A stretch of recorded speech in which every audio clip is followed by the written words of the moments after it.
सबसे बड़ी खबर है। सबसे बड़ी खबर इसलिए क्योंकि पूरे देश की जनता, देश की पॉलिटिकल पार्टियां, देश की सरकारें, प्रदेश की सरकारें इस फैसले से, इस एक निर्णय से प्रभावित होंगी। मोदी कैबिनेट ने आज वन नेशन वन इलेक्शन के प्रस्ताव को मंजूरी दे दी है। माना जा रहा है कि शीतकालीन सत्र में एनडीए सरकार में यह बिल संसद में पेश किया जाएगा। दरअसल वन नेशन वन इलेक्शन के लिए एक कमेटी बनाई गई थी, जिसके चेयरमैन पूर्व राष्ट्रपति रामनाथ कोविंद थे। कमेटी ने अपनी रिपोर्ट मार्च में सौंप दी थी, जिसमें लोकसभा और विधानसभा चुनाव एक साथ कराए जाने के सुझाव थे। साथ ही दोनों चुनाव संपन्न होने के 100 दिन के अंदर निकाय चुनाव की सिफारिश भी की गई थी। कोविंद की अगुवाई वाली समिति ने 62 राजनीतिक दलों से संपर्क किया था। इनमें से 32 ने समर्थन किया था, जबकि 15 विरोध में थे। इधर Congress one nation one election को अव्यावहारिक करार दे रही है।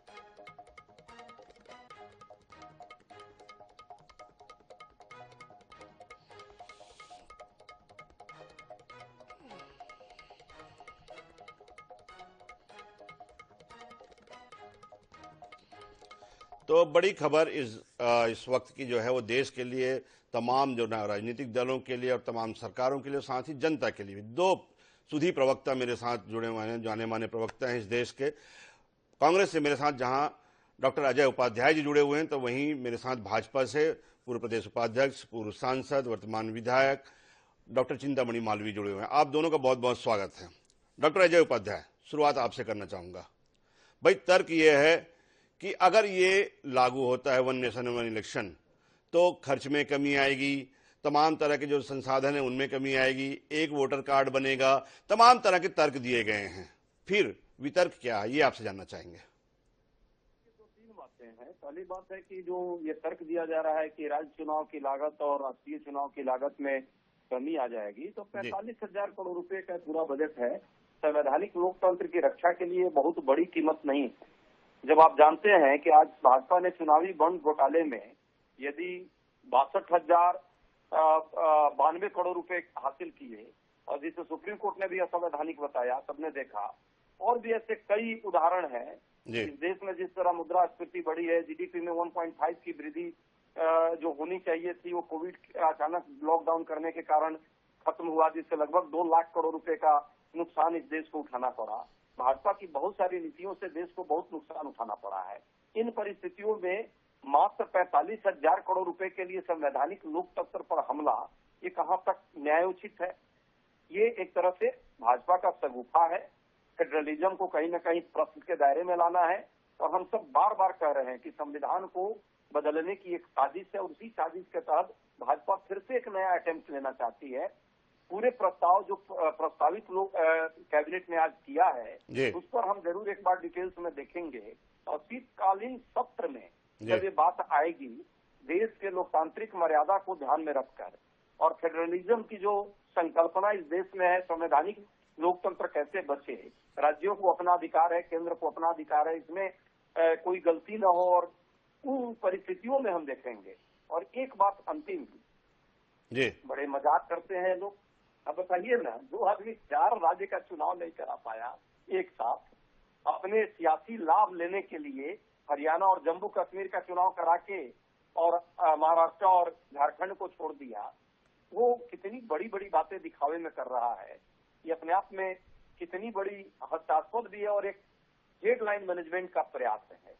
फिर भी मैं कहता हूं, यदि इतना ही वन नेशन वन इलेक्शन से चिंतित है हमारे देश के प्रधानमंत्री समेत भाजपा के शीर्ष नेता, तो झारखंड और महाराष्ट्र के साथ देश के लोकसभा का भी चुनाव करवा दे, और आज से ही ये शुरुआत क्यों ना हो जाए, सबका एक साथ हो जाएगा। डॉक्टर साहब, इससे पहले मैं डॉक्टर चिंतामणि मालवीय के पास जाऊं, एक स्वाभाविक सवाल जो आम आदमी के मन में, जो मेरे मन में उठता है कि भी पहली बात, अगर मान लो ये वन नेशन वन इलेक्शन होते हैं, तो तमाम तरह के जो फायदे हैं, जैसे कि आपने कहा कि भाई इसमें जो है 45,000 करोड़ के लिए क्यों दांव में लगाया जा रहा है, क्या वो 45,000 करोड़ जो है अगर वो जनता के हित में लगे तो इसमें नुकसान क्या है? दूसरी बात, मैं एक महत्वपूर्ण सवाल का जवाब आपसे जानना चाहूंगा इसमें डॉक्टर साहब, कि अगर वन नेशन वन इलेक्शन होता है तो इसमें भाजपा को किस तरह से फायदा होगा, ये क्या सोचते हैं आप?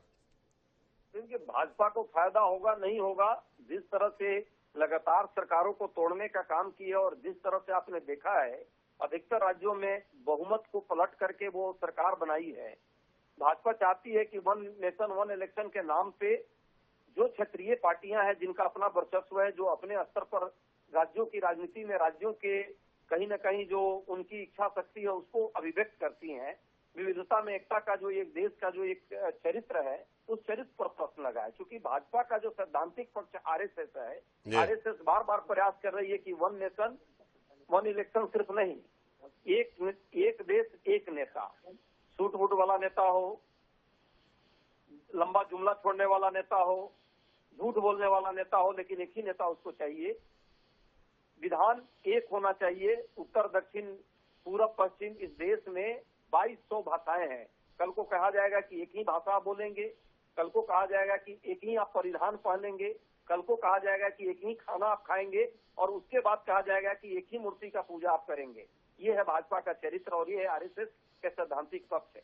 जबकि ये देश की पहचान ही विश्व में उदारतावाद, सर्वधर्म समभाव, वसुधैव तो सर्वधर्म समभाव और जो है वसुधैव कुटुंबकम की जो है वो एक सर्वधर्म जो भावना है उसके तहत हम काम करते हैं। ये डॉक्टर अजय उपाध्याय का मानना। डॉक्टर चिंतामणि मालवीय मेरे साथ जुड़े हुए हैं। डॉक्टर साहब, आपने डॉक्टर अजय उपाध्याय का तर्क सुना कि भाई भाजपा की सोच क्या है, सिद्धांतता ये कितना अव्यवहारिक है। इससे पहले खड़गे जी ने भी जो व्यवहारिक किया कि जिनका 5 साल का कार्यकाल पूरा नहीं हुआ, जो संविधान में उनका व्यवस्था दी गई है, जो जो असेंबली होती है जहां पे बहुमत नहीं होता वहां पे दोबारा जो है चुनाव कराने का प्रावधान है, ये तमाम प्रावधानों के चलते वन नेशन वन इलेक्शन किस तरह संभव है, ये कांग्रेस जानना चाहती है। देखिए, उसका पर्टिकुलर तो आ ही गया है ध्यान में, और भी जब बिल रखा जाएगा तो जो उसकी बाकी चीजें भी आ जाएगी कि भाई ऐसे ऐसे होगा। जब कमेटी बैठी है, देश के सुधी जनों ने इस पर पर्याप्त विचार किया है, तो ये एक स्वाभाविक जो सामान्य बुद्धि में आने वाला प्रश्न है कि बीच में अगर हंग असेंबली होती है या बीच में मध्यावधि कोई असेंबली में चुनाव होता है तो उसका क्या होगा, इसका विचार किया ही होगा। दूसरी बात यह है कि 2 बार चुनाव होने हैं, लेकिन मैं सबसे पहले माननीय अजय जी का जवाब देना चाहूंगा जो उन्होंने कहा कि भाई 45,000 करोड़ रुपए बचाने के लिए किया है। ये पहली बात तो बचे तो क्या बुरा है, ये आपका बहुत अच्छी बात है, लेकिन मैं ये कहना चाहूंगा कि पैसे का सवाल नहीं है। सवाल है कि देश में लोकतंत्र में हमारा जो उसका सुधार होना चाहिए, चुनाव सुधार होना चाहिए। चुनाव कांग्रेस हमेशा सुधारों के खिलाफ रही है, वो यथास्थितिवादी है। उसको हर जो सुधार जो है वो बुरा लगता है, खराब लगता है। और अब वो संविधान से जोड़ने की बात कर रहे हैं कि संविधान बदल रहे हैं, ये अब हवा उड़ाना, ये झूठ बोलना, ये भ्रमित करना बंद कर दीजिए। देखिए, इसमें ये जो भी परिवर्तन आना है संविधान की मान्यताओं और संविधान की सीमाओं के अंतर्गत आना है, और जो भी किया जाएगा, जो पास किया जाएगा, जो संविधान के लिए आवश्यक है उसमें किया जाएगा। और मैं हमारे सुधी मित्र को बता देना चाहता हूं कि केशवानंद भारती केस में ये स्पष्ट हो गया है कि संविधान के मूल ढांचे को कोई नहीं उसमें परिवर्तन नहीं कर पाएगा, और ये संविधान का मूल ढांचा नहीं है। ये जो चुनाव सुधार है ये हमेशा के लिए प्रशंसनीय और स्वागत योग्य होना चाहिए कि भाई चुनाव सुधार हो।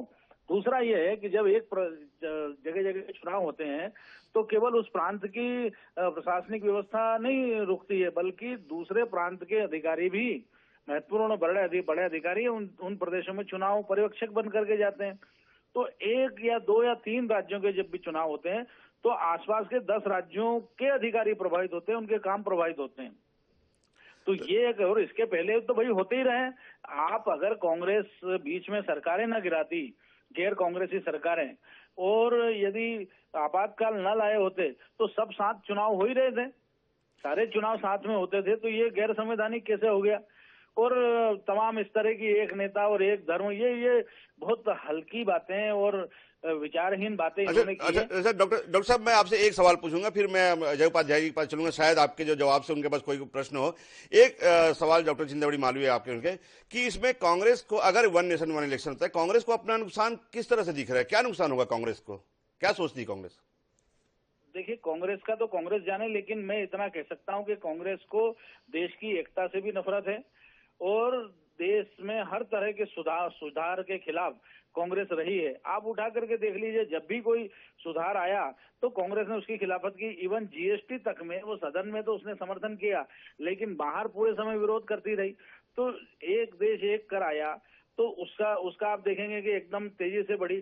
फिर आप बता रहे हैं कि इन्होंने असत्य भाषण किया कि देश में इतना नुकसान हो गया, 2 लाख करोड़ का हो गया। अरे भैया, देश की आज जीडीपी जो है वो 7% से हमारी अमेरिका से ज्यादा है, चाइना से ज्यादा है। तो तीन तरह के डॉक्टर चिंतामणि मालवीय के तर्क हैं, डॉक्टर अजय उपाध्याय, 3 तरह के तर्क हैं। पहली बात, अगर 45,000 करोड़ के आसपास की राशि बचती है तो इसमें बुरा क्या है? अगर उन सुधारों से संविधान का, देश का, अगर उसमें जो है वो सही सुधार होते हैं तो उसमें बुरा क्या है? तीसरी बात, अगर संसाधनों का सदुपयोग होता है, 1 नेशन 1 इलेक्शन होता है, एक ही बार आचार संहिता लगेगी, उसके बाद जो है तमाम अधिकारी कर्मचारी, तमाम जो रुके कार्य हैं वो अगर जाते तो उसमें बुरा क्या है? तो इस सुधार से बुरा क्या है, डॉक्टर अजय उपाध्याय? जी, माननीय सांसद महोदय की जो बात हमने सुनी है, मालवीय जी बहुत ही विद्वान प्रवक्ता हैं, पर वो ये भूल जाते हैं कि किसी कारण से मध्य प्रदेश में सरकार टूटती है, गिरती है, या भाजपा जिस तरह से लगातार कई राज्यों की सरकार को चुराने का काम किया, उन परिस्थितियों में क्या वहाँ चुनाव नहीं होगा? यदि बीच में ही कोई सरकार गिर गई, क्या उसके लिए प्रावधान होगा? क्या जब सामान्य आम जनरल इलेक्शन होगा लोकसभा का, तभी उन राज्यों में सरकार मिलेगी और उस प्रदेश की जनता को अपनी चुनी हुई सरकार कैसे प्राप्त करेंगे वो? क्या ये व्यवहारिक है? पहली बात। दूसरी बात, कोविड समिति ने जो, कोविड साहब ने जो ये प्रस्ताव रखा और उस पर जो आज प्रस्ताव पारित किया है कैबिनेट ने, उन्होंने क्या इस बात का ख्याल रखा? नहीं रखा उन्होंने कि राज्यों के विधानसभाओं से प्रस्ताव जब तक ये पारित नहीं हो तब तक इसमें कोई ऐसे संशोधन नहीं होने चाहिए थे। दूसरी बात। तीसरी बात, जिस तरह से संघीय ढांचा इस देश का है और ये भी संविधान के अंदर प्रदत्त है, संवैधानिक सुधारों की बात जरूर की है सांसद महोदय ने, लेकिन ये भी वो जानते हैं कि जिन केंद्रीय हमारा जो संविधान का जो ढांचा है उसमें केंद्र को कुछ अधिकार है, कुछ राज्य को है, कुछ केंद्र को, राज्य को, सबको अलग अलग अधिकार है। मैं बहुत संक्षेप में डॉक्टर चिंतामणि मालवीय जवाब देना चाहूंगा। 2-3 व्यवहारिक दिक्कतें बताई कि अगर मध्यावधि चुनाव होते हैं तो सरकारें दोबारा कैसे बनेगी 1 नेशन 1 इलेक्शन के फॉर्मेट में। दूसरी बात, जैसे कि हमने कहा कि त्रिशंकु सरकार या फिर जो है पूर्ण बहुमत की सरकार नहीं बनती है, वहां पर जो है पिछली संविधान में यह व्यवस्था है कि दोबारा चुनाव कराया जाए, तो वो कैसे संभव होगा? और तीसरी बात, जो संघीय ढांचे में राज्यों का प्रदत्त अधिकार है तो उसमें उसके बिना संविधान में संशोधन कैसे संभव है? ये 2-3 जो है आपत्तियां जो उठाई है। देखिए, हमारा लोकतंत्र जीवंत लोकतंत्र है, आने वाली हर समस्या को समाधान करने में सक्षम और समर्थ है। दूसरी बात यह है कि इन्हीं विषयों को, इन्हीं जो ऐसी जो सवालात हैं, परेशानियां हैं, इनकी चर्चा के लिए ही सदन है। और ये ऐसा उन्होंने कह दिया और पास हो गया और मंत्रिमंडल में कर दिया तो पास हो गया, ऐसा नहीं है। ये चर्चा के लिए सदन में आएगा, तमाम इस पर विचार विमर्श होगा, उसके बाद देश इसको पास करेगा और अधिकांश पार्टियां तो पास करने के पक्ष में है। तो ये जो लोकतांत्रिक प्रक्रिया है, इसमें भरोसा रखना चाहिए और कांग्रेस को कोई आशंका नहीं रखना चाहिए। लेकिन कांग्रेस की परेशानी यह है कि वो लगातार होने वाली पराजयों से इतनी परेशान है, इतनी जो है वो प्रारूप अभी जो है वो आपमें पूरी तरह से जो स्थिति में चर्चा होनी बाकी है, तमाम तरह की जो है वो सदन में चर्चा होनी बाकी है, उसके बाद ही जो है तमाम तरह की आशंकाओं का जवाब भी मिलना बाकी है। ये डॉक्टर चिंतामणि मालवीय का तर्क है। आप दोनों सुधी प्रवक्ताओं का बहुत बहुत धन्यवाद हमारे शो में जुड़ने के लिए।